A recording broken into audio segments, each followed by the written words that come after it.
brush your teeth this morning? Lock the front door behind you?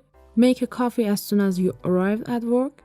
Without realizing it, we engage in a huge number of automatic behaviors and action every day. These automatic behaviors are called habits. More than 40% of the action we perform each day are automatic habits rather than conscious decisions. So if we spend so much time carrying out automatic habits, what can we do to break bad or unhealthy habits? I want to guide you how to break bad habits and make new, better habits that are automatic in our daily life. So subscribe our channel and press the bell icon. The habit loop. Performing an automatic habit is a three-step process that happens time and time again, forming a loop. This loop is from the Power of Habit books. In this loop, the first step is the trigger, which acts as a cue and tells our brain to go into automatic mode. Then there is the behavior, which can be physical, mental, or emotional response to the trigger. The last step in the habit loop is the reward, that signals to our brain whether or not it's worth remembering this habit loop to use in the future.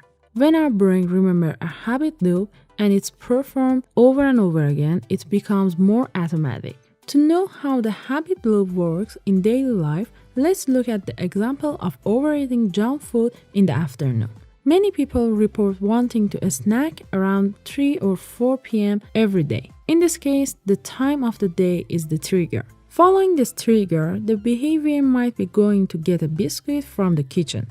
The reward that follows could be reduced hunger. So now we know how habits work. Let's discuss how to break bad habits or introduce new good habits. It's worth noting that if we try to change all our habits at once, it's unlikely to stick and we might be left feeling more guilty and unsuccessful than we were to begin with. It's much better to approach one habit at a time and work on it for a while and then move on to another.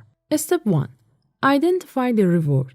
The key to breaking a bad habit is to firstly identify what reward we might be looking for when we respond to a trigger. Taking our earlier example of afternoon snacking, is it that you're feeling hungry or is it that you need a distraction and break from your desk?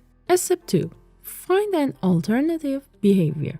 Once we have to identify what reward drives us to act on a trigger, we can better understand how to change our behavior. If the reward you are seeking is reducing hunger and you want to reduce the number of biscuits you're eating, try keeping some healthy snacks at work. Examples include a handful of unsalted mixed nuts, carrots, and a boiled egg or natural yogurt. Then, when it approaches 3 p.m. and you feel hungry, go to the kitchen as normal but just have a healthy snack. If the reward you are seeking is a distraction from your work, consider other ways to enjoy a break. You could have a quick chat with a colleague, go outside and walk around the block or make a tea.